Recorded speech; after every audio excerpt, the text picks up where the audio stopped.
Buenas tardes, bienvenidos a todos. Mi nombre, para el que no me conozca, Francisco Ferraro, presidente del Observatorio Económico de Andalucía, y también en el nombre del presidente de la Fundación Cámara, Francisco Herrero. Él me pide que le excuse su asistencia, a última hora no ha podido venir, pide su disculpa y también os traslado su saludo. Y bueno, vamos a empezar esta sesión conjunta que hemos planteado el Observatorio y la Fundación Cámara sobre el fondo el que nos va a hablar a José Luis Curbelo, ¿no? Y quería empezar señalando pues, algo que es obvio. Todo el mundo sabe que estamos, gracias al tiempo que ha pasado, en una fase de recuperación de la economía, pero no se nos olvida, porque todavía está muy presente, que la pandemia y las medidas que se han adoptado por los gobiernos de restricciones a la actividad productiva y de restricciones a la movilidad han provocado graves problemas en el tejido productivo, singularmente en algunas empresas. Problemas que en un principio fueron detectadas como problemas de liquidez y que provocó pues, que se tomasen algunas decisiones y medidas de política económica para ayudarla. Hubo un acuerdo muy generalizado en el mundo ante esta crisis, a diferencia de la crisis anterior, de la necesidad de que los gobiernos actuasen y actuasen directamente apoyando al tejido productivo. En nuestro país, como en otros países, se adoptaron medidas de apoyo a las empresas, en algunos casos pues favoreciendo o adecuando las plantillas a través del mecanismo de los ERTE, como sabéis también pues a través de favorecer el acceso al crédito, también a través de los avales del ICO y de otras entidades, y también las propias comunidades autónomas y sus gobiernos adoptaron medidas de esta naturaleza. Pero conforme fue pasando el tiempo, pues se comprobó que estas medidas y esta situación, estos problemas que tenían las empresas de liquidez, se convertían con su prolongación en problemas más graves, en problemas de solvencia.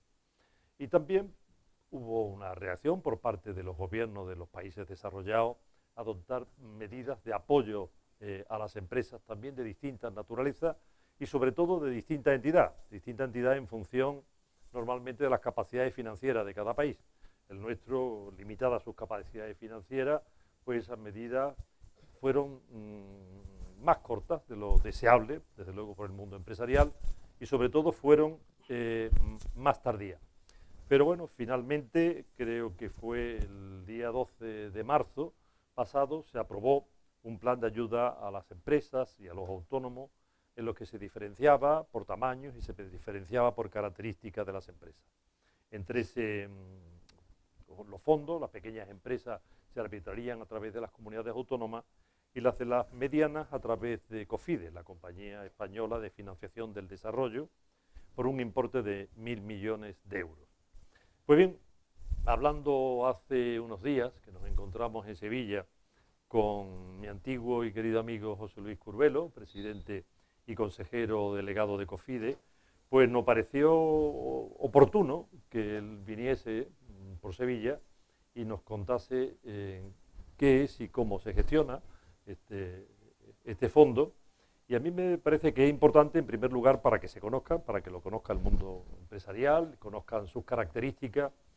Y como economista que se ha dedicado al análisis económico y de las políticas económicas, singularmente de las políticas de fomento económico, lo que en algunos sitios se le llaman las políticas industriales activas, me pareció interesante porque lo que me explicó era algo bastante singular y nuevo en relación con las políticas económicas de fomento empresarial que se han aplicado.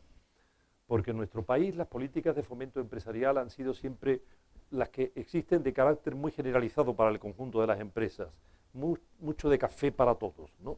Pero no políticas discriminatorias. Y los que hemos estudiado las políticas industriales, pues sabemos que si bien hay algunas políticas que deben de ser general, horizontales al conjunto del sistema productivo, y son algunas que simplemente pues ayudar las infraestructuras convencionales y tecnológicas, favorecer la investigación en I+D+I, u otras que son de carácter general, en algunos casos, y esto es muy discutido en el ámbito académico, su oportunidad, parece que son oportunas políticas de carácter discriminatorio y que específicamente vayan a algunas empresas, sí, a algunas empresas, y a otras, la inmensa mayoría, no. y el discriminar y el cómo discriminar es algo que está en contra, si queréis, de nuestro estilo, de nuestra tradición, de nuestra cultura político-económica, porque la política económica, la corrección, podemos decir, es esa del café para todos, ¿no? Él me estuvo explicando el sistema discriminatorio que se va a aplicar para un fondo muy importante, pero en cualquier caso limitado, de 1.000 millones de euros, en el que la solvencia, la solvencia de la empresa era un elemento fundamental y su detección, el cómo lo iba a hacer, me parecía muy interesante. Por eso le pedí que viniese, y a lo que él accedió gustosamente, y lo que me toca como presentador es presentarlo, porque aunque algunos lo conocéis, y no me voy a extender mucho, pero tengo que hablar algo de su persona. José Luis Curbelo es un típico ciudadano del mundo porque ha vivido en muchas partes, sobre todo ha vivido en Estados Unidos y en España, ¿no? Ha vivido los dos lados del Atlántico. Pero aunque él nació en Bilbao, él es bastante andaluz porque su infancia, toda tu infancia entera, fue en Huelva, ¿no? Y porque luego también estuvo un tiempo también en Sevilla, donde compartimos un tiempo dorado de relaciones y de actividad en la Facultad de Ciencias Económicas y Empresariales aquí en Sevilla, donde compartimos tiempo, estudios y mucha diversión también compartimos. Su currículum, como el de cualquier persona que ya ha cumplido unos cuantos años y se encuentra muy activo en la actividad, pues es difícil de resumir, pero creo que es obligatorio apuntar algunas notas para que sepáis quién os habla. José Luis es licenciado en Ciencias Económicas por la Universidad del País Vasco, es doctor por la Universidad de Berkeley, la Universidad de California en Berkeley, es máster en Planificación Urbana y Regional por la Universidad de Wisconsin, Madison, y ha cursado además programas de formación en distintas instituciones universitarias, como la Harvard Business School, la John F. Kennedy School of Government, la Universidad de California en Los Ángeles, el Instituto de Finanzas de Ámsterdam o el Banco Mundial. Y también ha realizado otros estudios de posgrado. Y yo creo que merece la pena destacar que sus estudios de posgrado han sido financiados con becas, en primer lugar la de la Fundación Fulbright Banco de Bilbao, que creo que te la dieron cuando estábamos aquí, y recuerdo aquellos días de esperanza y de zozobra. Y de golpe de Estado. Digo, de golpe de Estado. Efectivamente, el día del golpe de Estado. También tuvo una beca de la Fundación Juan March y luego ha tenido becas en Estados Unidos, donde ha vivido muchos años, la de la National Science Foundation y la Newhouse Foundation. Bien, su vida profesional se ha desenvuelto entre el ámbito académico y el ámbito profesional fundamentalmente en instituciones públicas realizando políticas de desarrollo. En el ámbito académico, él es científico titular del Consejo Superior de Investigaciones Científicas en España, fue decano de la Facultad de Derecho y de Económica de la Universidad Camilo José Cela en Madrid, director de la cátedra BBVA de Emprendimiento en la Universidad Antonio de Nebrija, profesor de Financiación de Proyectos de la Universidad Carlos III, docente de la Comisión Económica para América Latina, y profesor visitante de la Universidad de Minas Gerais en Brasil. Como estudioso, como académico y como investigador es autor de múltiples trabajos académicos que no voy a referir y también, y sobre todo muy recientemente con bastante intensidad, es asiduo de la prensa económica. Y también ha realizado trabajos de consultoría para el Banco Mundial o para el Banco Interamericano, jefe de la Unidad de Desarrollo de la Pequeña Empresa del Fondo Multilateral de Inversiones en el Banco Interamericano de Desarrollo y fue director de inversiones de Cofidis. Lo fue del año 1999 a 2009 y ahora es actualmente pues, presidente y consejero delegado. Como podéis observar, una experiencia, una biografía, un currículum rico, complejo, y dual en ambos lados del Atlántico y dual también por su carácter académico y por su carácter profesional, pero muy complementario, porque en el ámbito profesional, como habéis observado, es fundamentalmente dedicado a políticas públicas de desarrollo y singularmente de desarrollo empresarial y de inversiones.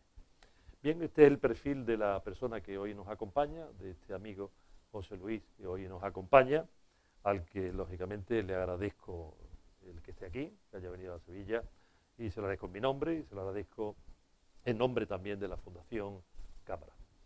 La sesión que vamos a tener hoy, la que se va a hacer en parte presencial con los que estamos aquí, pero también lo vamos a hacer virtualmente, pues él va a hacer una exposición que me dice que será corta, que será de 20 minutos, porque aunque pueda parecer un tópico, pero él me lo ha dicho como es algo muy real, lo que le interesa es que le hagáis preguntas o consideraciones, ¿no?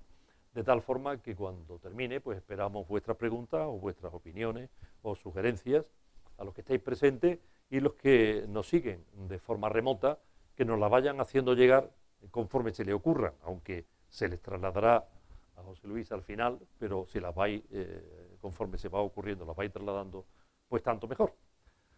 Nada más, José Luis, te he hablado bastante, te toca a ti ahora.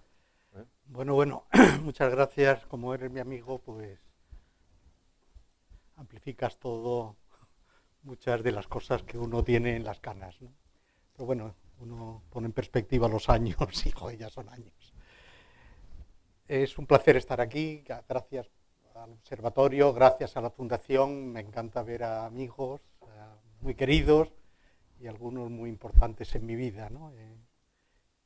No solo desde el punto de vista de la amistad, sino también desde el punto de vista de por dónde fueron los vericuetos de mi vida. En concreto, Fernando, si yo acabé estudiando en Bilbao fue porque tú me echaste una mano cuando en la Facultad de Económicas o en el Colegio Universitario de Huelva pues me daban una patada y bueno, tú hablaste con el famoso Pela y el Pela, que era un facha de cuidado, pero era un individuo respetuoso con la diversidad ideológica, pues me acogió y acabé Económicas en Bilbao gracias al Peseta. Gracias, Fernando. Bueno, yo os voy a hablar de Cofides un poquito y después voy a hablar de lo que yo creo que es lo más relevante, que es el fondo de recapitalización de la mediana empresa afectada por el COVID. Cofides es una empresa... Cofides es una empresa pública de capital mixto, 53% del capital pertenece al gobierno, a distintas instancias del gobierno, el ICO, Secretaría de Comercio, ENISA, distintas instituciones del gobierno, y el 47% depende o está en propiedad del Banco Bilbao, Banco de Santander y Banco de Sabadell. Esto le da una característica muy peculiar a la institución, es una empresa pública peculiar, en el sentido en el que hoy menos, pero cuando se creó, bueno, pues había la gran incertidumbre de cuál era el papel del sector público, estamos acostumbrados al papel del sector público parasitario. Gracias a Dios, mis antecesores como presidentes y en gran parte yo creo el Consejo de Administración fue capaz de establecer disciplinas que yo he heredado, en algún momento construí, pero también he heredado y es una institución muy interesante, que gana mucho dinero, mucho, y que hace muchísimas inversiones bien y con un nivel de falencia bajísimo. A fecha de hoy, por ejemplo, el nivel de morosidad en la empresa es del 2% en todas nuestras inversiones. Inversiones que hacemos en todas las partes del mundo y además, que es lo más interesante, normalmente invirtiendo con instrumentos complejos, capital, cuasi capital, deuda subordinada, etcétera, etcétera. Es decir, yo siempre pongo el ejemplo de que es una empresa que el sector público puede ser altísimamente eficiente si se gestiona bien. Y en este caso yo creo que no solo los que estamos hoy en la empresa, sino los que estuvieron antes, pues la han gestionado bastante bien. Cofides cuenta con 32 años de experiencia, es un equipo multidisciplinar con analistas económicos, financieros, legales, socioambientales, con una gran capilaridad en el tejido empresarial. Nosotros hacemos visitas todos los años a 1.150, 1.200 empresas que controlamos prácticamente cómo están. Son las empresas que invierten fuera de España y algunas que si no invierten fuera de España están muy próximas a invertir. Hacemos análisis integral de riesgo, financiero, legal, medioambiental, social, de gobierno corporativo, etcétera, etcétera. Bueno, no voy a hablar mucho más. Un elemento muy importante, yo creo que es esencial para ese éxito de la compañía a lo largo del tiempo, es que siempre ha sido una institución extremadamente transparente, con comités internos y externos que nos controlan, más todo después los que habéis trabajado en la administración pública, con auditores, IGAES, Tribunal de Cuentas, etcétera, etcétera. De hecho, en nuestros despachos, en nuestra oficina tenemos una serie de despachos donde siempre hay alguien que pide información, que yo particularmente no sé quiénes son, pero bueno, son los del IGAE o son el Tribunal de Cuentas, que van verificando el cumplimiento normativo por una parte y por otra parte el uso apropiado de los recursos. Cofides tiene históricamente dos líneas de negocio y ahora tenemos otra tercera. Las dos líneas de negocio, cada una tiene una cartera de alrededor de 1.200 millones de euros. En uno de los casos es apoyar la internacionalización de empresas españolas, es decir, invertir con empresas españolas fuera de España a través de distintos fondos que tenemos bajo gestión por parte del Estado. Por otra parte, tenemos otros 1.000 millones más o menos que gestionamos en nombre de la Agencia Española de Cooperación Internacional, donde el dinero no es nuestro, el dinero es de la Agencia de Cooperación y nosotros somos los que estructuramos las operaciones que el Gobierno de España decide hacer bien con el sector privado o el sector público en países en desarrollo en el marco de la ayuda oficial al desarrollo.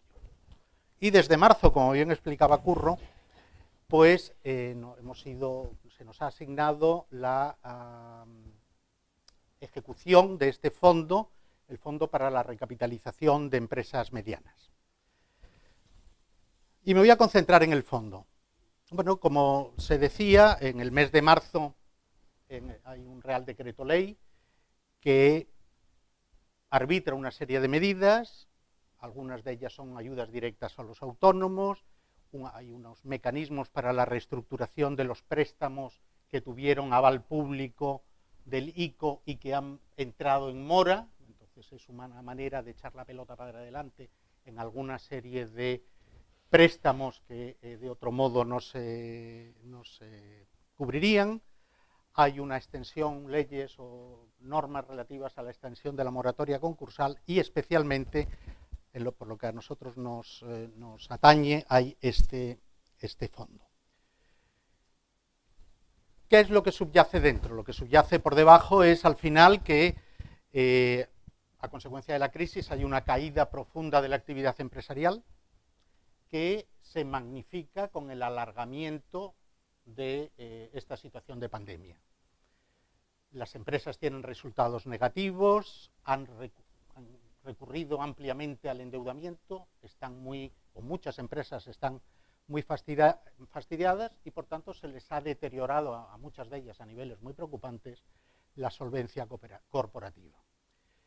La respuesta de la administración, al principio, como bien explicaba Curro, fue a través de liquidez y a través de reducción de costes, a través de los ERES, a través de todas estas medidas, pero estas fueron medidas de corto plazo. Se ha visto en la necesidad de entrar a mejorar la estructura de fondos propios de las empresas. Primero, para evitar la destrucción de tejido productivo.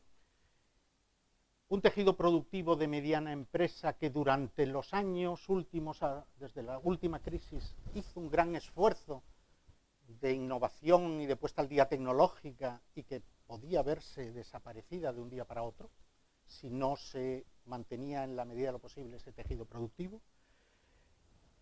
Que evitar que las quiebras de las empresas fueran a los balances bancarios y por tanto pusieran en peligro a muchos bancos en tanto en cuanto se quedaban sin un sujeto que devolviera la financiación, y también en la medida de lo posible tener la economía preparada para que en los momentos de crecimiento la economía creciera. Son muchos los autores que han hablado del tema, nosotros hemos puesto ahí una serie de referencias, no viene al caso contarlas. Particularmente el Banco de España ha hecho muchas estimaciones y el Instituto Bruegel han hecho muchas estimaciones sobre el porcentaje de las empresas europeas y españolas que pudieran estar afectadas. Bueno, hay distintas estimaciones, no me voy a centrar en ellas. ¿Qué es el fondo de recapitalización? Bueno, el fondo de recapitalización pretende ir a un segmento de empresas pymes y mid-caps que venden entre 15 y 4, tuvieron ventas en 2019, ventas netas en 2019 entre 15 y 400 millones de euros y que, estando muy afectadas por la COVID, hay unas altas expectativas de que crezcan. Son pocas empresas a las que nos dirigimos, alrededor de 14.000. El universo en España de este tipo de empresas es menos de 14.000. 14.000, dentro de esas 14.000 habría que purgar más los datos, pero es imposible, porque muchas de ellas pertenecen a un mismo grupo, a un mismo consorcio. Entonces, bueno, probablemente sean menos de 14.000. En última instancia son como el 0,4% de las empresas españolas, que producen el 7% del PIB y que sobre todo generan alrededor de 3,3 millones de empleos, es decir, 3,3 millones de familias, muchas de ellas viven dependiendo directamente de estas empresas. Si a esto le sumamos el efecto multiplicador, bueno, pues veríamos que hay muchísimas empresas. Son empresas que además arrastran al sector de la pequeña empresa. Estas son empresas medianas, grandes, y empresas que en muchas economías entenderemos que son grandes. Muchas de estas empresas son grandes en muchas comunidades autónomas. En algún caso son las empresas más grandes de cada una de las comunidades autónomas. Arrastran, como decía antes, a la pequeña empresa, arrastran a muchos autónomos y arrastran a lo que yo creo que es un sector esencial en la mejora de la competitividad, que es el sector de servicios empresariales, de esos servicios productivos. Es decir, es necesario, se vio como necesario desde una perspectiva de política pública, focalizar en este segmento de empresas. Para las empresas menores hay una amplia panoplia, ahora ha habido 7.000 millones y ha habido una amplia panoplia de recursos que operan bien a través de las cámaras de comercio en algunos casos. Nosotros estamos viniendo ahora de Canarias. En Canarias, por ejemplo, a través de las cámaras de comercio hay un platal ingente de dinero para empresas de menor tamaño. En otros sitios a través de las comunidades autónomas, etcétera, etcétera. Pero estas son para este nicho particular de empresas que se han querido discriminar. La tesis de inversión que planteamos es fortalecer las empresas de tamaño medio en cualquier sector. En este sentido, no es un sector que discrimina, excepto el sector financiero, no se apoyará al sector financiero. Empresas que eran viables antes de la pandemia, que han tenido un quebranto en sus ventas netas superior al 20% de lo que fueron las ventas netas del 2019, y que tienen planes de negocio que nosotros, a través de asesoría externa de consultores y de bufetes de abogados, validaremos, en los que se permita pensar que esa empresa tiene altas probabilidades, o unas probabilidades aceptables, de sobrevivir. Es importante entender que no es un fondo de rescate, no es un fondo para meter más dinero sobre empresas que no tienen viabilidad. No es tampoco un fondo para mejorar la competitividad de las empresas. Es decir, la primera iniciativa que uno dice, bueno, vamos a hacer una expurgue de empresas y vamos a seleccionar aquellas que sabemos que son altamente competitivas para el futuro. Eso distorsionaría la utilización de fondos públicos, distorsionaría los mecanismos de competencia. El sector público no tiene por qué, en principio, hacer el picking the winners. Entonces, este es sobre todo porque son dineros altamente subvencionados. Es decir, no es que el sector público pudiera intervenir normalmente en condiciones de mercado, pero en este caso es un dinero o unos recursos que están altamente subvencionados, y ahora explicaré qué nivel de subvención estamos planteando. La gobernanza es Cofidis, seremos los que gestionaremos el fondo, y hemos conseguido que el fondo, después ya sabéis el ruido que hay por ahí con la SEPI. Nosotros hemos aprendido, desgraciadamente, mucho de la SEPI, y desgraciadamente digo porque los compañeros de la SEPI están jodidos, no, lo siguiente, ¿no? Y hemos conseguido, primero, evitar la politización de la toma de decisiones. Mientras el comité de inversiones de la SEPI es un comité en el que participan secretarios de Estado, y por tanto, aunque ellos no actúen políticamente, la percepción que se tiene desde fuera, especialmente desde la prensa, es que es un sistema politizado. nosotros hemos conseguido que el Comité Técnico para las Inversiones sea un comité técnico de funcionarios de carrera que nadie sabe ni no sabe a quién votaron, a quién votarán o cuál es su actitud ante la vida. Y hemos conseguido que ese comité técnico sea de carácter, como digo, técnico, interministerial, donde están representados todos los ministerios relevantes al respecto. Entonces ese ha sido, yo creo, un elemento muy importante que hemos conseguido y que desde el principio el gobierno estaba convencido de que así tenía que ser el fondo. Es un fondo a 8 años, la inversión es un fondo que se liquidará a los 8 años, luego no es revolvente. Tiene un hándicap, tiene un problema que esperemos que se resuelva, que es que todas las inversiones, los 1.000 millones, hay que invertirlos de aquí a fin de año. Eso es muy difícil. Muy difícil si lo quieres invertir correctamente, y veremos que después hay un mecanismo, explicaré yo los mecanismos por los que será bastante selectivo, bastante discriminatorio. ¿Por qué es hasta 31 de diciembre? Es hasta 31 de diciembre porque la financiación se enmarca dentro de lo que son las ayudas Estado, el marco temporal de ayudas de Estado que autoriza la Comisión Europea. Y la Comisión Europea lo autoriza, este marco de ayudas de Estado, hasta 31 de diciembre. Lo hemos tenido que negociar con la Comisión Europea, como hemos tenido que negociar los precios, como hemos tenido que negociar prácticamente cada línea de operativa del fondo. Informalmente te dicen en la Comisión Europea, cuando hablas con ellos, que se prolongará, pero a fecha de hoy no existe la seguridad de que se prolongará. Todo el mundo damos por supuesto que se prolongará, porque no es solo España, son todos los países que están más o menos en las mismas circunstancias, todos tienen más o menos algún fondo como este o similar a este, entonces es importante. Instrumentos.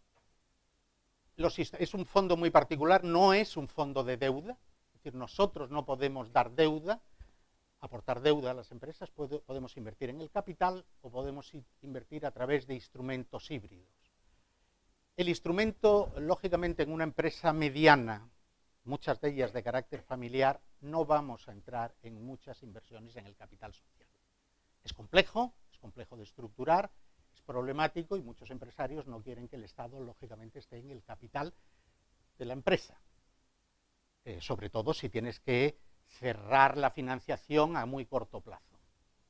Sin embargo, vamos a utilizar mucho los préstamos participativos como instrumento de cuasi capital que refuerza los fondos propios de las empresas y permite reestructurar la deuda bancaria.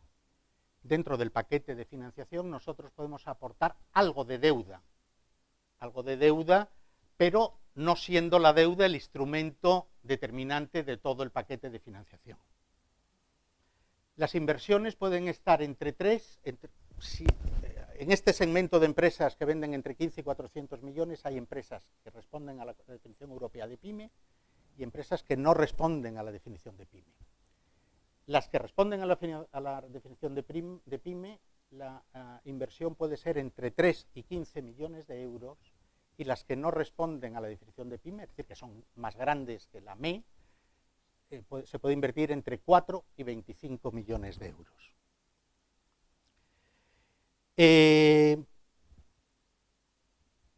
La filosofía que hay detrás y que se ha negociado con la Comisión Europea es que tú apoyas a empresas que están muy mal, pero no tan mal que pudieran desaparecer.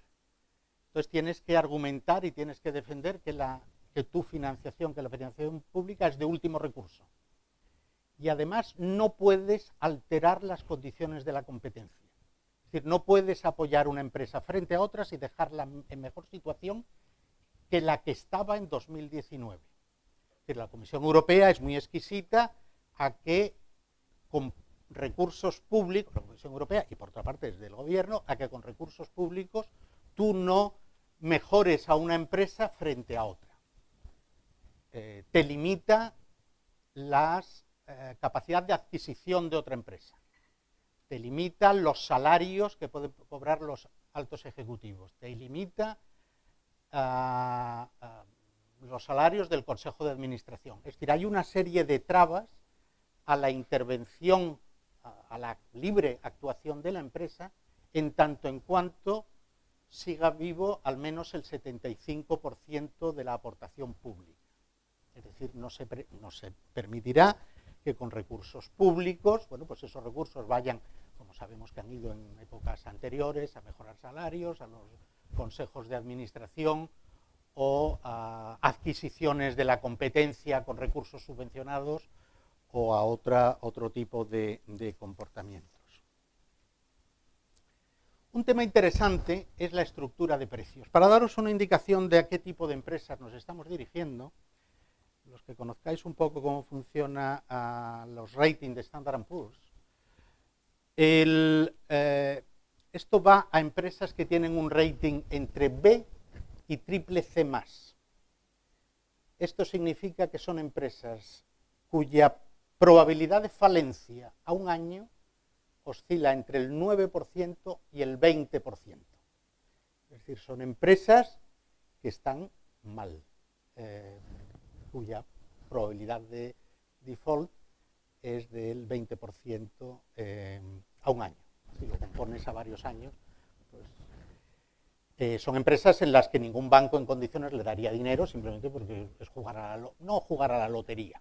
Porque detrás de estas hay muchas empresas que fueron solventes y que tienen un plan de negocio, y ese es el trabajo de Cofidis, es ver qué empresas eran viables y qué empresas pueden ser viables porque tienen un plan de negocio que sea creíble y que sea validable. Entonces, en la formación de los precios, hemos negociado un sistema que a mí me parece que está muy bien, los precios son al principio muy bajos, es alrededor entrando en capital, alrededor de Euribor más 225 puntos básicos, es decir, hoy con el Euribor en negativo es prácticamente financiar entrando en recursos propios a 175 puntos básicos, es decir, regalado por una empresa que está en esas condiciones, pero a lo largo del tiempo la financiación, el coste va subiendo. ¿Qué es lo que se pretende? Se pretende que cuando la empresa salga de la situación de crisis saque al Estado. Porque llega un momento en que la financiación estará a 800 puntos básicos, que sigue siendo muy barata, pero bueno, si una empresa está bien, la empresa está saneada, ha vuelto a vender lo que vendía en 2019, pues dirá, oye, yo voy a sustituir, ya he reestructurado mi estructura de capital, voy a sustituir la deuda a 800 puntos básicos o un capital a 800 puntos básicos por deuda bancaria a 100 puntos básicos. Entonces, lo que se pretende, y es esa evolución ascendente, durante el primer año es muy barato, luego sube un poquito, los años 4 y 5 está más, y ya en los años 6, 7 y 8 ya es una financiación muy cara. Préstamo participativo significa, pero esta es la parte fija del precio. Un préstamo participativo se caracteriza porque la retribución del préstamo está ligada a cómo vaya el negocio.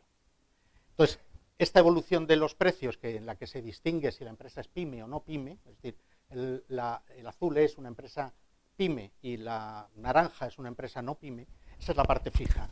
Luego hay una parte variable, que ha sido compleja de negociar. Entonces, como decía antes, la empresa ha tenido que perder, para que sea elegible, por lo menos el 20% de las ventas. Entonces, hemos estructurado esa parte variable de manera que si la empresa no ha recuperado las ventas que tenía en el 2019, no tiene que pagar una componente variable. Y que a partir de que recupere las ventas que tenía en el año 19, si vende el 110%, tiene 100 puntos básicos más, 200 puntos básicos más, 300, está todo diseñado para que a ti te saquen lo antes posible, para que se saque al Estado lo antes posible. En resumen, voy a hablar de los requisitos: empresas no financieras con sede social y principales centros de trabajo en España, ya está casi, ¿no? Importe neto de cifra de negocios consolidada entre 15 y 400 millones, atravesar dificultades temporales, que significa, esto lo define la Unión Europea, caída de ventas superior al 20% de las 20, y de lo que tenía antes y que además hayan afectado a la estructura de capital, es decir, que la empresa esté tocada, que no sea una empresa en crisis, es decir, que no esté sometida a un proceso de quiebra o de como se llame ahora, es decir, no, entonces lo que se pretende, si está sometida a eso, pues nosotros esperaremos a que se resuelva. Es decir, nosotros podemos ser un actor importante en la resolución de una reestructuración, pero no queremos ser nosotros los que hacen la reestructuración. Las reestructuraciones se hacen entre el empresario y los acreedores, entonces nosotros podemos entrar a darle coherencia a esa reestructuración, pero no nos meteremos en ser nosotros los que asumamos las pérdidas de los que pusieron los recursos anteriormente. Demostrar la viabilidad con un plan de negocio, bueno, financiación de último recurso, justificar que es de interés común, que no es que sea una empresa estratégica de interés común, es decir, que genera empleo, que tiene tecnología, es decir, el bla, bla, bla de muchas de estas cosas. Y luego hay un tema de cumplimiento normativo, que aunque lo voy a decir, muchas veces os sorprenderéis las de veces que te preguntan, oye, si no he pagado Hacienda en los últimos años, si no estoy al día de la Seguridad Social, si todo esto también puedo pedir dinero, pues no, lógicamente tienes que estar al día en el cumplimiento normativo y todas las obligaciones empresariales. Las obligaciones que tienen es mantenimiento de la actividad, se regula el pago de dividendos, los salarios de los ejecutivos y del Consejo de Administración, y hay un límite a una expansión. Para finalizar, querría hablar de algo que en principio no lo contábamos, pero ante la desconfianza que existe en el mercado, de cierta lógica al tema de la SEPI, voy a contar un poquito cómo lo estamos organizando. Esto se nos asigna la gestión de esto en el mes de marzo, a finales de marzo. Entonces nosotros en ese momento lanzamos varias licitaciones en la página web de la Administración Central del Estado. Una primera fue para contratar a una empresa de rating que estuviera certificada por la ESMA. ESMA es el regulador europeo de agencias de rating, para que nos hiciera una función de triaje. La función de triaje básicamente consiste entre recibir las solicitudes, verificar que está la información y asignarle a priori a estas empresas un rating. Es un rating mucho más amplio que el después sea el de elegibilidad posterior, ese rating que yo decía entre B y triple C+. Es un rating amplio. Al final te vale para decir esta empresa merece la pena ser estudiada o no merece la pena ser estudiada. Esta función de triaje además tiene el que nosotros en esa semana, 8 días, que tiene esta empresa para hacernos la verificación documental y el triaje, haremos verificación de quienes están detrás de las empresas, por si hay venezolanos. Entonces es una función que tú puedes llegar donde puedes llegar, es decir, al final tú tienes socios, una empresa tiene socios, que a su vez tiene socios, y hasta qué derivada entras, no sabemos. Pudiera ser que en la quinta derivada se intentará hacer la máxima verificación posible a través de los mecanismos que Cofides tiene históricamente. Es decir, Cofides históricamente cuando hace inversiones en el extranjero, lógicamente sabemos quiénes son nuestros socios, y recientemente paramos una operación donde estaba alguien de Odebrecht. Por ejemplo, los socios españoles no se habían enterado que estaban negociando con personajes de Odebrecht. Bueno, nosotros eso lo hacemos normalmente y esto se consolidará para hacer verificación de quiénes están detrás. Una vez que le hemos dado vía libre a esta operación, a analizar la operación, esta operación la toma un analista de Cofides y se somete a la contratación de un analista financiero y de un bufete de abogados. Se hicieron licitaciones por las que se han seleccionado 15 bufetes de abogados y 15 consultoras financieras. Son los KPMG, los PricewaterhouseCoopers, Garrigues, Uría, los grandes bufetes y las grandes consultoras. Para daros una indicación, la consultora que hemos contratado para análisis financiero de menor capitalización o de menor negocio es analistas financieros internacionales, es decir, son empresas muy sólidas todas. Esta es de las 15, la última es analistas financieros. Estos señores tendrán que tener alrededor de 8 semanas para hacer el análisis de cómo estaba la empresa en el 2019.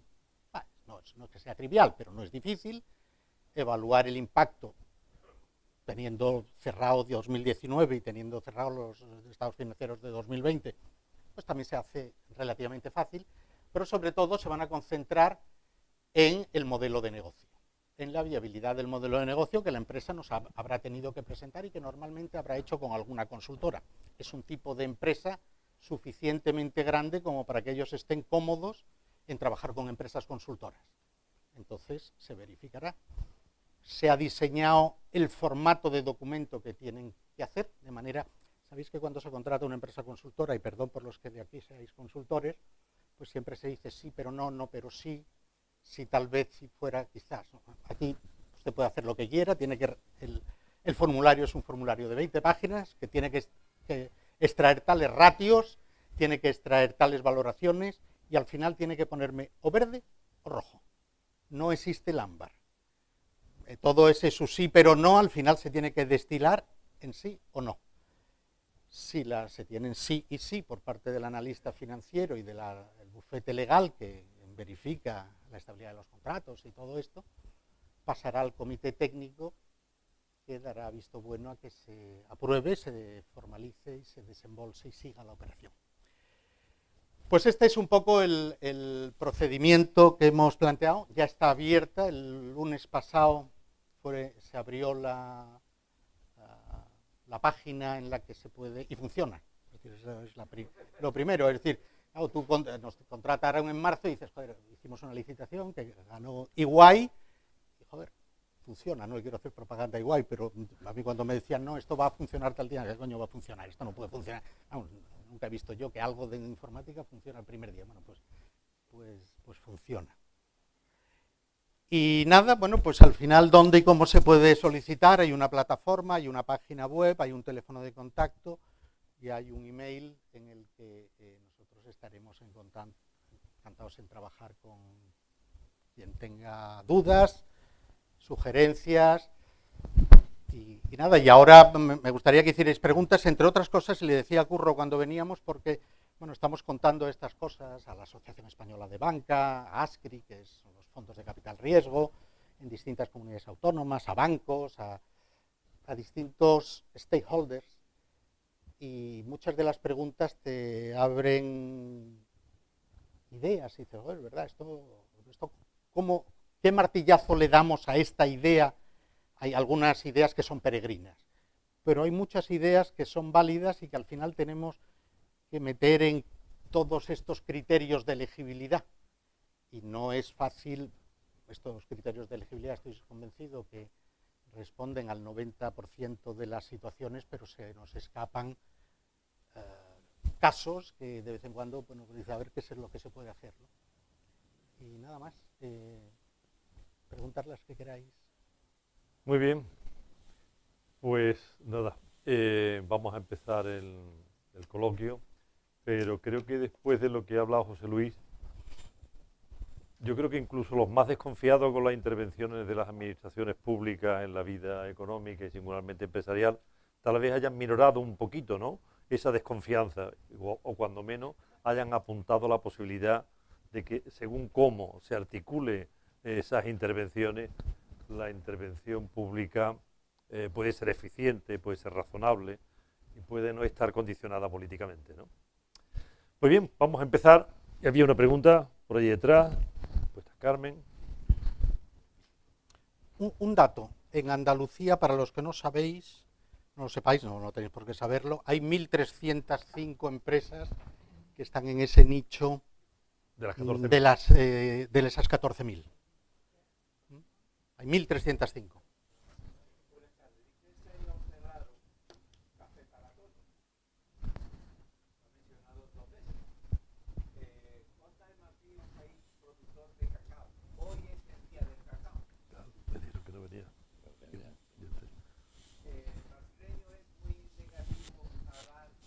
crédito, quiere el dinero anticipado. ¿En qué Cofidis puede buscar solución para este problema que es continuo? Falta de dinero, y el cacao en los últimos 10 años ha ido evolucionando muchísimo el precio. Bueno, no somos Cofidis, somos Cofides.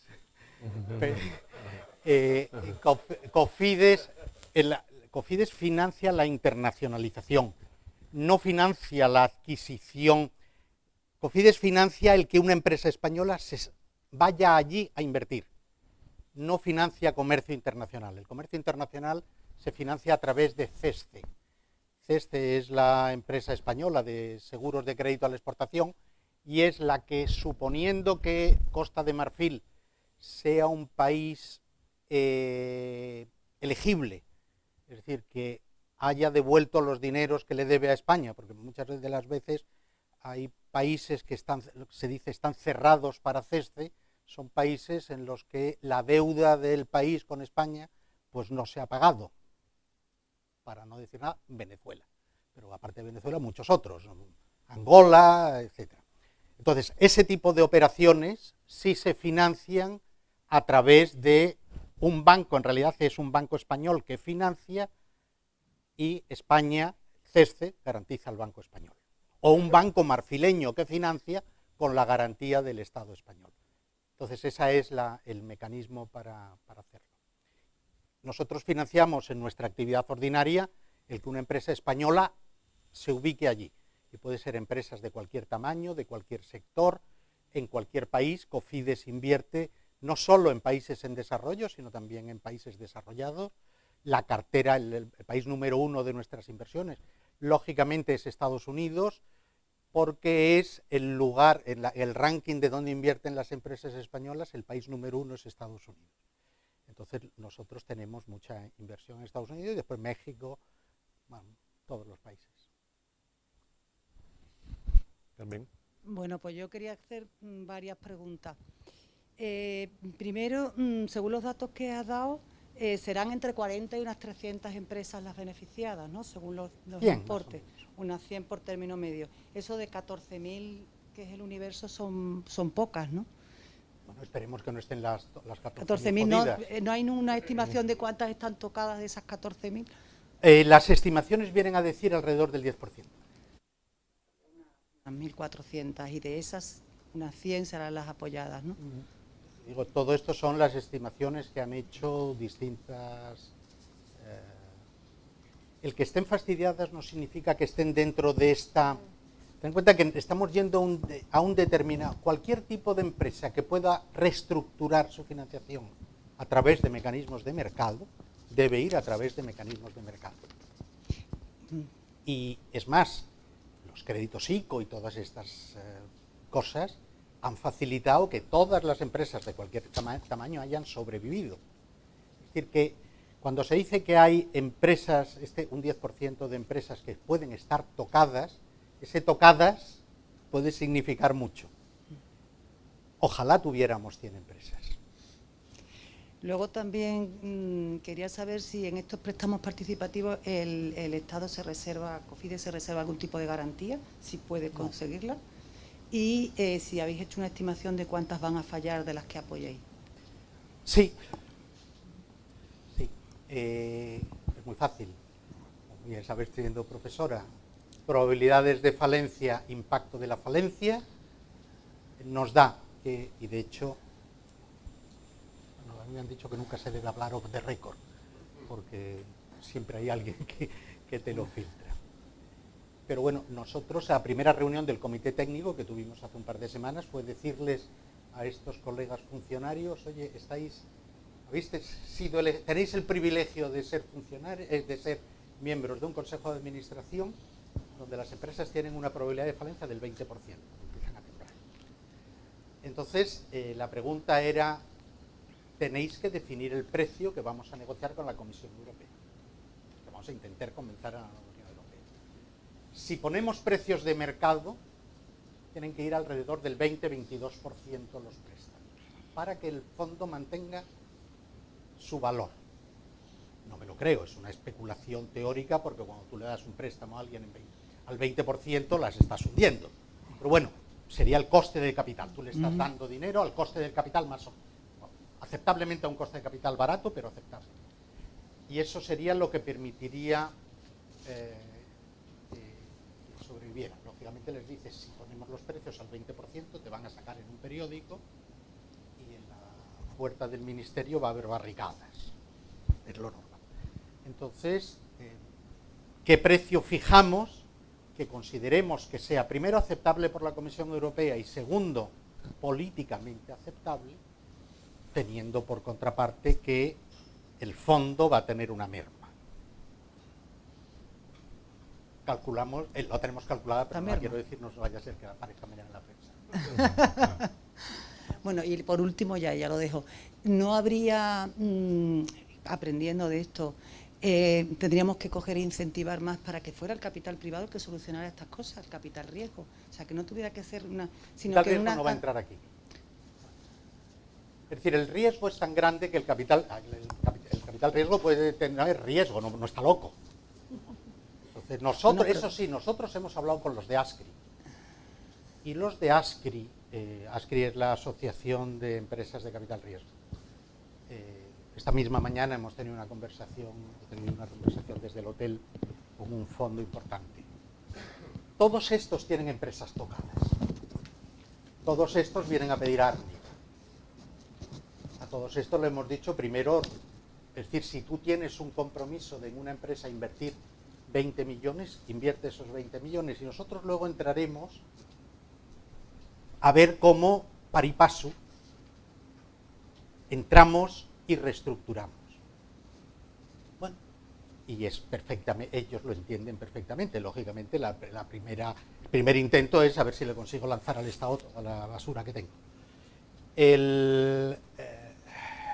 Por otra parte, a los fondos de capital riesgo, yo creo que ese es el negocio. Las empresas en que nosotros saneemos van a ser muy interesantes para los fondos de capital riesgo.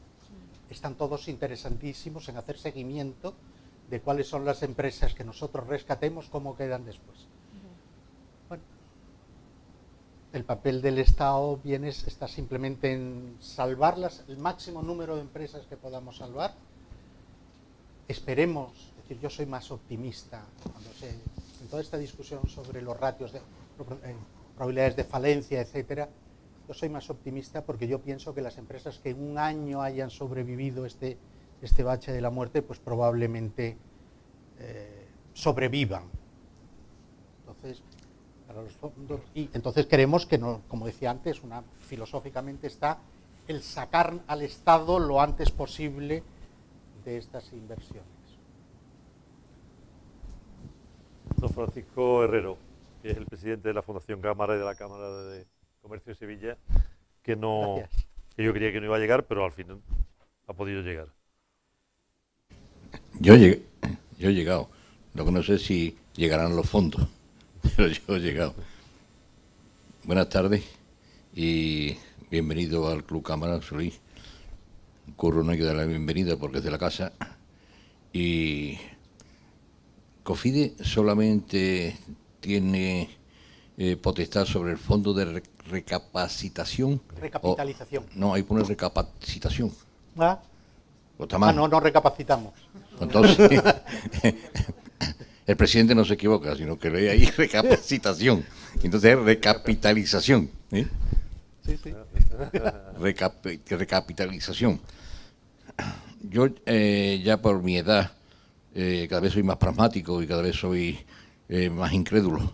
Entonces, pues a mí me gustaría creer, no por lo que le corresponde a José Luis, sino porque realmente se hablan de tantos fondos y que no los vemos. Yo solamente he visto los préstamos ICO, sí, han llegado para aquellas empresas que pueden devolverlo.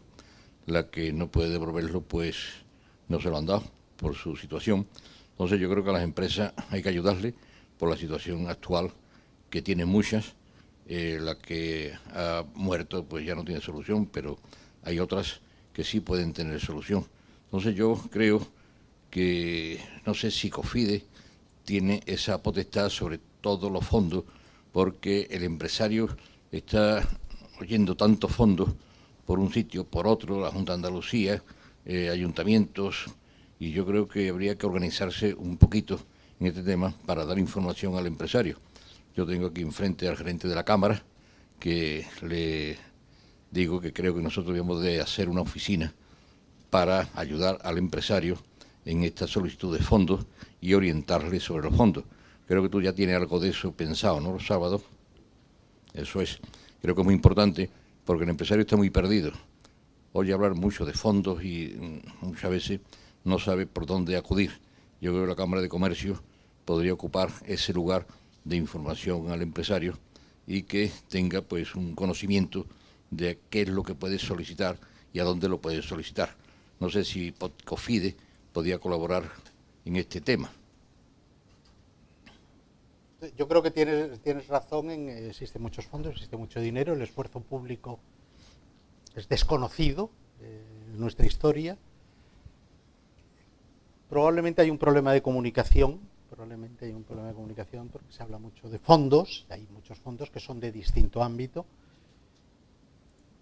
No sé si llegan o no llegan, la verdad es que los datos que hay formalmente es que llegan muchos.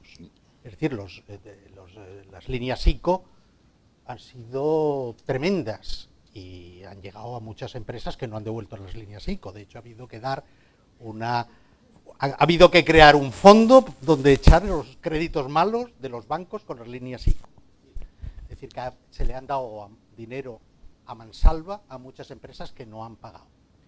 Eso es la realidad de los datos. Pero ha sido culpa del banco, José Luis, porque el banco sí. bien que ha estudiado la empresa, ¿eh? Sí. Y si no digo de quién es la culpa, sí. Pero... Porque no lo ha dado, ICO no lo ha dado el banco, ¿eh? Vamos, ha dado el aval necesario para que se... El ICO ha dado el aval del 70%. Sí, pero con el consentimiento del banco. Claro, que ha tenido que tomar riesgo naturalmente. También. Y por tanto, ha tenido que tomar riesgo por ese 30% diferencial.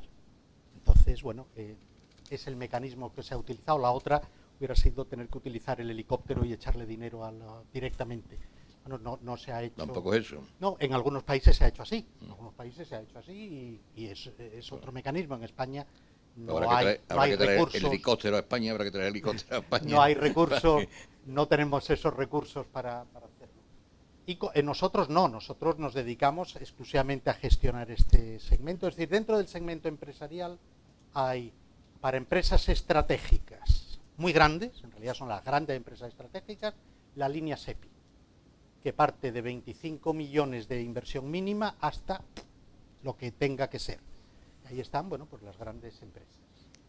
Luego está el nuestro para empresas medianas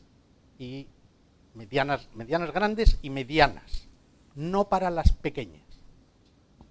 Es decir, empresas con ventas superiores a 15 millones, pues ya son de un relativo tamaño. Y todas las demás empresas, que es el 99% de las empresas españolas, esas van a través de las otras líneas que normalmente son de crédito, en algunos casos los autónomos con una asignación de X miles, no me conozco exactamente, X miles a fondo perdido y sin nada y sin ningún papel a cambio. Lo que pasa es eso, que quizás yo creo que ha habido un problema de comunicación, en el sentido en que, siendo la mayor inversión que probablemente se ha hecho nunca en la historia de este país, pues mucha gente tiene la percepción de que el dinero le llega a otros y no a ellos. Eso es que lo han hecho, se ha comunicado mal. También se ha hablado mucho, no sé si en la conferencia que no he podido escuchar, del Next Generation. También es un tema también pues que está ahí, ¿eh? Y que, bueno, mucha ilusión puesta en esto, que no se sabe cómo va a funcionar todavía tampoco, y creo que va a ser muy importante, debe ser muy importante para la recuperación de España. Eso es más a largo plazo, eso le corresponde a cada uno. Son los X vectores de actividad económica, que son los vectores de actividad económica de futuro, el coche eléctrico, el hidrógeno, toda una serie. En realidad va a funcionar a nivel de clústeres, y están, bueno, hay muchos de ellos, todavía no hay nada de dinero de eso, es decir, montar eso es muy, muy, muy complicado, pero eso van a ser inversiones de aquí a varios años. Lo que pasa es eso, que hay muchas actividades que no están dentro de los vectores dominantes del Next Generation, que en gran parte vienen definidos en las negociaciones con la Comisión Europea.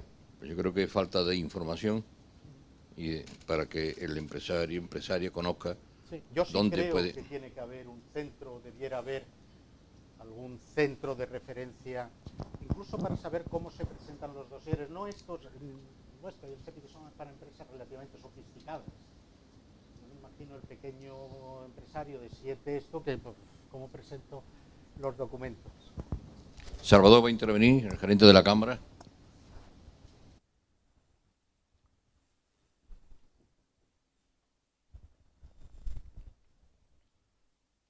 Bueno, al hilo de lo que el presidente ha comentado, el día 13 tenemos una jornada precisamente con Daniel Calleja de la Unión Europea que va a explicar los fondos Next Generation. Nosotros hemos creado una oficina dentro de la Cámara, la red cameral en general me consta de que también lo ha hecho, va a haber mucho dinero. La red cameral bueno, ya ha ofrecido algunos proyectos concretos a diferentes ministerios. Yo creo que en el área de la digitalización es donde fundamentalmente vamos a tener un papel, en el clima también, pero fundamentalmente, por lo menos lo que nos han dicho ahora mismo, es donde podemos ser canalizadores de fondos dirigidas a esas pequeñas y medianas empresas que yo creo que desde el principio estamos trasladando, por lo menos desde las cámaras, que no son las destinatarias de los fondos Next Generation. O sea, una parte concreta, específica, algún programa, pues podrá ser destinado a las pymes, pero el diseño de esos programas, primero porque optar serán grandes clústeres, grandes sectores, grandes empresas las que irán, serán las grandes destinatarias. A mí, si no me ha contado mal Inma Riera, pareciera que, bueno, hay un platal, las cámaras es para, para la Cámara de España es un reto gestionar no tiene infraestructura. No, efectivamente, nosotros, bueno... El gran problema es cómo lo va a hacer. Sí, lo hemos ofrecido, pero es verdad que el objetivo de digitalizar 1 millón de pymes en este país, pues ni con la red cameral ni con mucho esfuerzo se puede hacer. O sea que verdaderamente... Varios años. Bueno, sí, pero estamos hablando de tampoco muchos años, son 3 años ahí, y bueno, y después la dificultad también de que son muchas veces pequeñas y microempresas y sabemos la dificultad que tiene interrelacionarse con ellas y bueno, y hacer una relación lo más digital posible, ¿vale? Con lo cual entramos ahí en un proceso. Yo daba información también hace poco de que cada año existen más de 1.200 millones de euros en subvenciones que no se aplican. Es decir, que salen de diferentes administraciones públicas y por diferentes motivos hay o bien muchas empresas que no optan, o bien por desconfianza, o por falta de información, o por dificultad en la tramitación, porque sí notamos muchas veces que sobre todo la pequeña y mediana empresa tiene una cierta desconfianza hacia la administración pública. Durante mucho tiempo la tramitación ha sido compleja. Ya cada vez estamos intentando que la administración no le pide información a la empresa, al administrado, que verdaderamente ella tiene posibilidad de acceder a ella. Estamos intentando que sea consciente de que eso de solicitudes donde tengo que presentar documentación, yo creo que hoy día con la tecnología que ya tenemos y bueno y con los sistemas informáticos que hay, verdaderamente yo creo que simplemente confirmar una solicitud es suficiente, porque lo que tienes que autorizar o bien a la entidad financiera o bien a la administración pública a que pueda tener acceso a toda la información que esté en manos de las diferentes administraciones públicas y bueno, y yo creo que facilitaría mucho, que estamos intentando insistir en eso. Nosotros lo hemos hecho en nuestro fondo a través de mecanismos, bueno, hay uno que la administración no tiene, que nosotros no tenemos, que son los estados financieros y el plan de negocio, pero sí hay un montón de declaraciones responsables. Declaración responsable de que has pagado, declaración responsable de que de que la seguridad social, pero luego hay que verificar, lo vamos a verificar. Ya. Y claro, nos vamos a encontrar, lo sabemos, porque los compañeros de la SEPI nos lo han dicho, que declaraciones responsables que son mentira, el 80%. Ya. O el 70%, muchas reparaciones. Es decir, la declaración responsable, falta la información, la gente piensa que es una declaración, yo declaro que, pero cuando usted tiene después que demostrar que. Entonces ahí, y no puedes hacer un desembolso, por ejemplo, si alguien no está al día en sus pagos de impuestos, por ejemplo. Entonces la gente te dice que ha pagado los impuestos, bueno, después se verifica y no ha pagado los impuestos, bueno, ¿y qué haces? No puedes desembolsar hasta que no lo hayas hecho. Es decir, todo esto de las declaraciones responsables, también en nuestro país no somos un país de declaraciones responsables. Pero bueno, recientemente hemos acordado con una entidad importante, Equifax, porque ellos están haciendo un rating sobre todas las empresas y estamos intentando que ese Equifax, la Asociación de Entidades Financieras a nivel nacional, no tengan que solicitar ninguna información, sino que directamente faciliten o autoricen a la administración. así se hace. Sí, tengo varias intervenciones ya pedidas. Que tengo varias intervenciones pedidas. Yo creo que pero todo ya esto hay es alguna cultura. Poquito a poco hay que tener la cultura, porque yo no pienso que el otro te quiere engañar. Yo no pienso. Lo que pasa es que, claro, tú le dices, ¿qué es una declaración responsable? Una declaración es una declaración responsable de yo creer que estoy al día. Bueno, pues eso hay que verificarlo, ¿no? Pero eso se verifica antes de la formalización. Es más, emiten mecanismos por el cual, imagínate, una empresa va a recibir financiación y no está al día de sus pagos de la Seguridad Social. Se le permite que se ponga al día de sus pagos de la Seguridad Social como condición previa al desembolso. Más caramelo dulce que ese difícilmente le puedes dar, ¿no? Bueno, Sí. tenemos... Fernando, buenas tardes. Intervino el otro día en el pleno de la Cámara de Comercio, precisamente pues les pedí que interviniera para darnos una situación económica actual y bueno, así lo hizo y hablamos de los fondos también y de la insistencia en solicitarlo. Curro dice que tiene varias intervenciones ahí, pues Fernando, queda, con tu permiso, queda en la lista de intervenciones, ¿si te parece, Curro? ¿De acuerdo? Si quieres intervenir. Por si tú no pedías intervenir, te lo pido yo. Bueno, pues teniendo un orden, la primera que tengo, y además vamos a darle paso a alguien que en remoto nos hace una pregunta. Juan Luis Felipe pregunta, ¿qué mecanismos de seguimiento o control tendrá Cofides sobre las empresas a lo largo de los años de participación de Cofides? ¿Habrá algún apoyo de consultoría a estas empresas? Cofides, como decía antes al principio, nosotros hacemos seguimiento en nuestras propias operaciones de todo el ciclo de proyecto. Cuando yo decía el bajísimo nivel de falencia, de morosidad que nosotros tenemos, es porque, no solo porque los clientes nos pagan, sino porque además se persigue, o se busca, o se consigue que se nos pague, y así tenemos de repente, pues ahí en Guadalajara, un cacho de secarral de que una empresa no nos paga, bueno, nosotros al final acabamos ejecutando, etcétera, etcétera. Es decir, el procedimiento nosotros de seguimiento, desde el punto de vista, el seguimiento económico y la recuperación de la inversión, la hacemos ordinariamente. A nosotros la Administración del Estado para la gestión de este fondo nos ha autorizado, lo cual es una pica en Flandes, el contratar gente.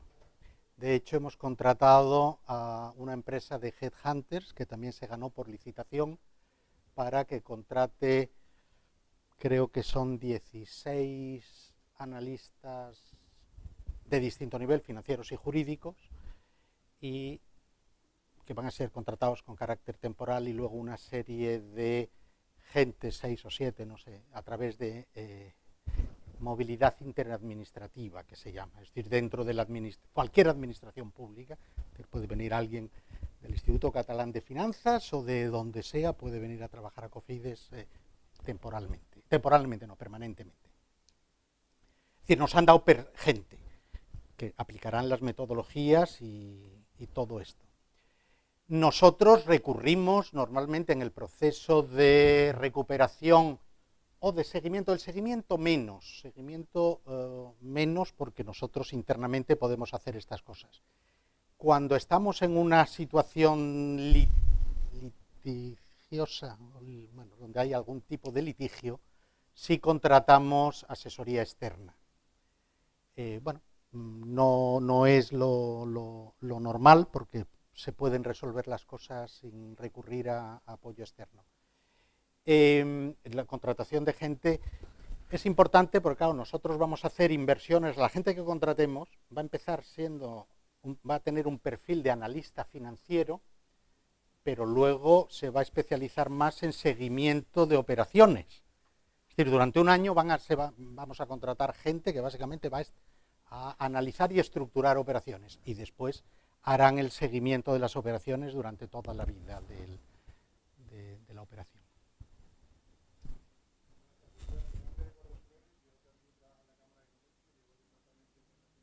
El departamento en el que trabajamos tanto Pablo como yo está esta oficina que ha comentado el gerente de los fondos Next Generation. Mi pregunta es, aparte de esta jornada tan interesante de difusión de este fondo con Cofides, es ¿qué más podemos hacer desde la Cámara? Si puede haber algún nexo de unión entre Cofides, la Cámara y la empresa para difundir aún más este fondo y que realmente sigamos predicando para que las empresas lleguen y la Cámara, si hay algún punto de unión, si no lo hay, pues no, para poder ayudar en este tema. Cuando queráis, nosotros estamos teniendo, yo, mis colegas, la persona responsable del fondo, el director general de Cofides, reuniones periódicas por teleconferencia con gente de muchos sitios. Esta mañana he estado yo desde el hotel que estoy aquí, pues he entrado a una reunión con un fondo de capital riesgo. En este caso fue con uno que pidió una cita. Si es un grupo de empresas, un colectivo de mil amores. ¿No? Perfecto, pues vamos a trabajar en ese tema. Sí, sí. Y nosotros con Inma Riera y esto estamos haciendo muchas presentaciones en muchos sitios, ¿no? A Coruña va mi colega y yo voy a... Sí.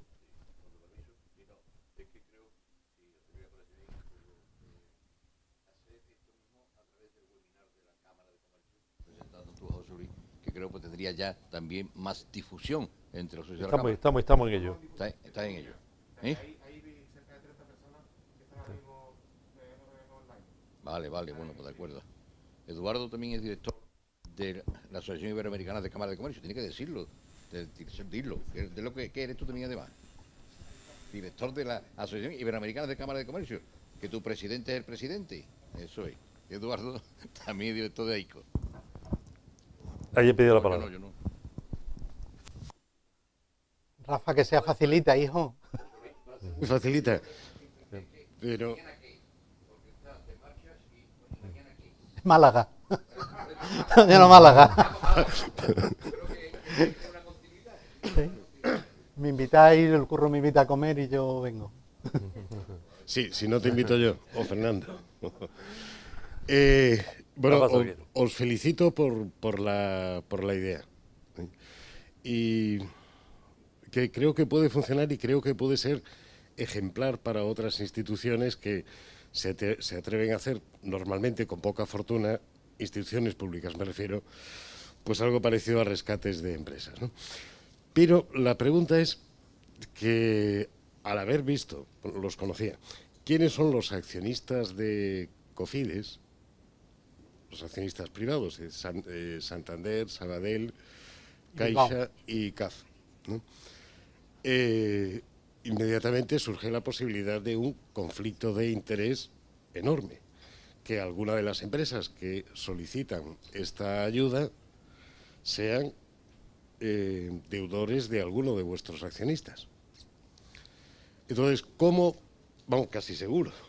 Todas. ¿Cómo se hace para evitar ese conflicto de interés o la injerencia? Es decir, el Consejo, el Comité Técnico que aprueba las inversiones es un comité técnico interministerial, no entra en el Bilbao el Santander. Este es un fondo del Estado. A ver, de los tres, de Cofides tiene distintos bolsillos.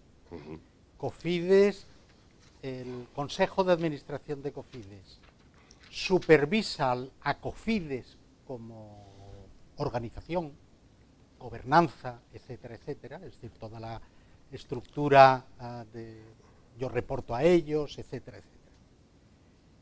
Los fondos que son del Estado, FIEX, FONPYME, los supervisa el Estado.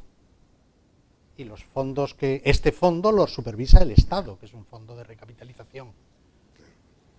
Lo que sí supervisan ellos son las inversiones que hace Cofides con sus fondos propios, que es también de ellos. Yeah. Es decir, Cofides a la hora de hacer una inversión, en una misma inversión, aparte de este fondo, mezcla dinero nuestro, dinero de Cofides propiamente, con dineros del Estado, 100% del Estado.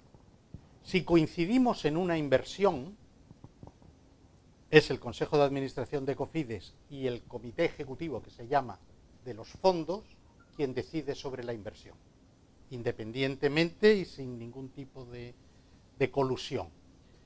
En este fondo que estamos gestionando, el fondo de recapitalización es 100% del Estado y quien va a decidir sobre las inversiones es el Comité Técnico.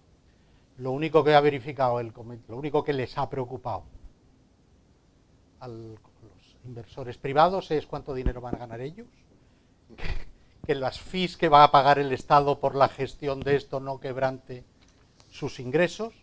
Y después estos bancos, como todos los bancos, van a ser los prescriptores de proyectos. Es decir, los proyectos están rebalsados en la banca. Yo mañana estoy yendo a Málaga a visitar a, ¿cómo se llama? A Unicaja. Lógicamente hemos tenido relaciones con los departamentos de recuperaciones del Bilbao, del Santander, del Sabadell, de Cuchabank, ¿dónde hemos ido más? De la caja, yo me estoy visitando, de la caja esta de Zaragoza, estamos visitando a todos porque ellos son los que tienen los proyectos. Los proyectos están rebalsados en algún banco, la mayoría. Entonces ahí son los prescriptores de proyectos. Pero ellos no hay ningún tipo de conflicto de intereses. Muchas gracias. Sin embargo, es lógico, José Luis, que aprovechéis esta ocasión para que esos proyectos que están remansados en los bancos y que están en morosidad y que tienen sus dotaciones contra beneficios, una vez aprobado, incluso antes de aprobarse, no sé cómo, estoy preguntando a ver si hacéis algo de esto, ¿no? Se les pida a los bancos financiadores de ese banco que hagan un esfuerzo. Lógico. Nosotros solo entramos no sé en qué momento lo haréis, pero me imagino que lo haréis. Sí, sí. Es decir, para que esto pueda pasar por la comisión técnica, tiene que haber un esfuerzo de los bancos de mejorar en plazo tanto, en interés tanto y tiene que haber una quita de tanto. Además, la quita favorecida por los créditos, por la línea del Estado para hacer quitas de créditos morosos que están rebalsados hoy en la banca. Es decir, nosotros entramos en un proceso de reestructuración. El único uso que no puede tener nuestros recursos es pagar a los bancos. Todo lo contrario. Nosotros podemos pagar proveedores, podemos ayudar a que se compre o se modernice el CAPEX, OPEX, todo lo que sean las necesidades de inversión que necesita la empresa. Pero no se pueden utilizar nuestros recursos para pagarle... Para pagar deuda de los bancos, sino todo lo contrario. Al final tienes que entrar en un proceso de reestructuración. Tú dejas tanto en la gatera, yo aporto dinero si tú dejas tanto en la gatera. Exactamente. Y buscamos la prelación, tú cobras primero que yo, porque lógicamente yo voy subordinado. O sea que hay todo un proceso de negociación, ¿no? de esas condiciones, no sé si antes o después. Antes de la aprobación. Antes de la aprobación. Es decir, forma parte del business plan. El business plan no es simplemente yo voy a vender 27 lavadoras en Zaragoza. Es yo voy a reestructurar este pasivo de manera que sea un pasivo sostenible. Muy bien. Con lo cual podéis atender a muchas más empresas que si no hicierais esa negociación. Es decir, que en este sentido, si lo hacen bien, los intereses pueden ser a favor de que los fondos alcancen a más empresas. Yo soy optimista si la crisis no se prolonga muchísimo. Esa es una gran disquisición que hemos tenido. Yo escribí artículos de prensa pues hace un año diciendo que esta crisis iba a devenir una crisis de solvencia, etcétera, etcétera. Cuando alguien te dice, bueno, ¿se debiera haber creado este fondo hace un año? No. Pues si hubiéramos invertido esto hace un año, nos habríamos liquidado. Las empresas que están en crisis iban a seguir estando en crisis. Hubieran quebrado. A lo mejor hubieran quebrado un poquito más gallardamente, pero se hubieran comido perfectamente el dinero aportado. Coges el sector turístico, por ejemplo, el sector, que es un sector muy problemático, es el sector turístico, el sector, muchos hoteles que han tenido que cerrar, aeronáutico, un sector muy jodido, ¿no? Donde contaban el otro día unos vascos. El stock que tenemos de materiales es infinito porque llevamos, bueno, están todos los stocks, luego no vamos a empezar a producir piezas hasta dentro de un año, año y medio. Algunos del sector del automóvil también están muy mal. Astilleros. Oye, te iba a hacer una pregunta, José Luis. En principio, la cifra, 1.000 millones, te parece una cifra considerable. Cuando dices hay 14.000 empresas en este segmento con estas características, 100 empresas te parecen pocas, y cuando miras los 3 millones que dices tú de empleos a los que los afecta, nuevamente te parece mucho, ¿no? Con lo cual no sabes si es mucho o es poco. Entonces, dos cosas. Quizás sea esto, bueno, porque otros países estaban en esa misma línea, un comienzo de un instrumento que tiene futuro para próximas crisis, y ha sido un primer testimonio. ¿Qué porcentaje medio en la Unión Europea o en los países más importantes de este instrumento de capitalización se ha utilizado dentro del porcentaje de todas las ayudas? No te sabría darlo. ¿Y qué comparación tenemos España con respecto a esos países en ese porcentaje relativo? No te sabría dar datos, pero, por ejemplo, Francia tiene un instrumento. A ver, este fondo es un esfuerzo tremendo de todos nosotros. Pues este dinero es dinero nuestro, no es dinero que viene de Europa. Este dinero viene de todos nosotros, son nuestros impuestos. Lógicamente, nuestra situación fiscal no da para grandes alegrías. Más, claro. Los franceses tienen un instrumento a través de del BPI, un banco de desarrollo, y a través de los fondos de capital riesgo, y distingue empresas en crisis que pueden ser, que con un poquito de ayuda pueden ser liberadas a través del sistema de capital riesgo, y para ello no utilizan ayudas de Estado. Es decir, los franceses están aprovechando este envite para mejorar la competitividad de las empresas francesas, porque tienen dinero. En España no existe esa posibilidad. Entonces, esto lo están haciendo a través de los fondos de capital riesgo y del banco público, dentro de esta idea de sectores estratégicos. Y después tienen un fondo parecido a este, que opera parecido, no es como este, pero funciona más sobre la base de garantías, que otro ponga el dinero y el Estado avala, pero bueno, son mecanismos parecidos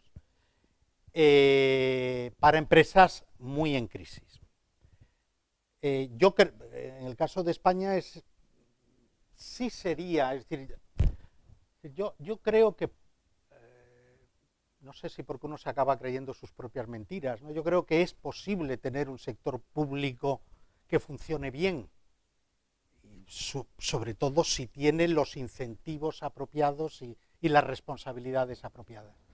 ¿Qué se hará en el futuro? Yo sí creo que habría que tener un fondo que apoye la competitividad. Este fondo es simplemente para salvar empresas, pero nadie te garantiza que esto mejora la competitividad.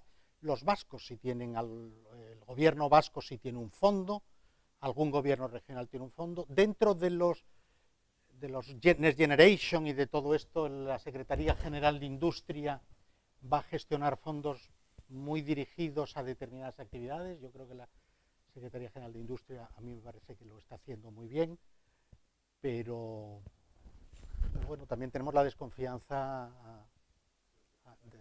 de los empresarios y yo creo, y de nuestro Estado, ¿no? Yo creo que tenemos una desconfianza, aunque yo desde dentro, ¿qué voy a decir yo, no? Pero desde dentro yo creo que la gente es muy buena y que funciona bien. Y tanto el ICO como CESTE, como todo esto, son instituciones que funcionan, yo creo que muy bien.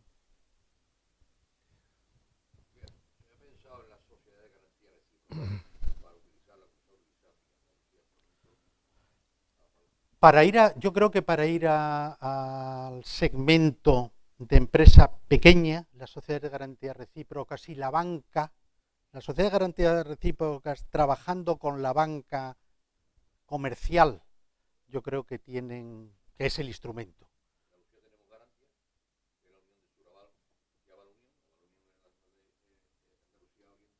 Y Suraval era occidental. Y se formó Garantia, la fusión de Garantia, con el presidente de la SEA, Javier González de Lara, y yo como vicepresidente y presidente del comité ejecutivo. Y creo que se ha hecho una labor importante trabajando con la Junta de Andalucía. Entonces, las sociedades de garantía recíproca a nivel estatal, yo creo que podían servir para... En algunas comunidades funcionan bien, en otras funcionan regular y en otras funcionan mal, pero sí. Han pasado un sarampión. Sí. Y yo creo, por lo menos la que yo conozco bien, es Andalucía, está bastante estabilizada. No, yo creo que para el segmento, hablábamos de los franceses, los alemanes lo tienen montado muy a la alemana, tienen perfectamente segmentados por nichos de empresa y por necesidades tecnológicas. Y la empresa pequeña no hay manera de llegar pequeña, no hay manera de llegar desde el gobierno central. Entonces lo que tienen son financiaciones a los Länder para que los Länder canalicen recursos, operaciones muy parecidas a este tipo, pero a nivel de cada uno de los Länder que tienen que permean todo el territorio y van a un determinado nicho de empresas. Ellos han recurrido, después tienen donaciones así a fondo perdido para muchas, pero no para tantas como la gente cree. Es decir, ellos es más inversión, pero hecha a través de los Länder, y definiendo muy claramente los nichos de mercado. Y luego tienen algo parecido a esto para las empresas, para el Mittelstand de los alemanes.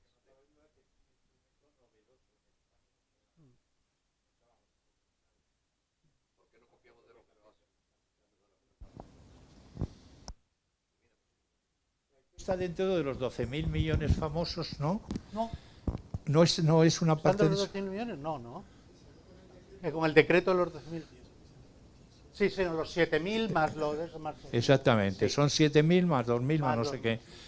Que al principio se hablaba de una cantidad superior en este fondo. Pero bueno, yo creo que es un instrumento nuevo y que hagáis una buena gestión, es lo deseable, que sea un éxito y que perdamos la desconfianza por lo menos en este instrumento y en Cofides, que Cofides no lo creamos, porque esto abre camino para el futuro, sin duda alguna. Había allí una... ¿Pedido la palabra? ¿Le decís? Claro. Es que no sabemos quién los hacen bien. Bueno, pero eso es pensar que los alemanes lo hacen bien.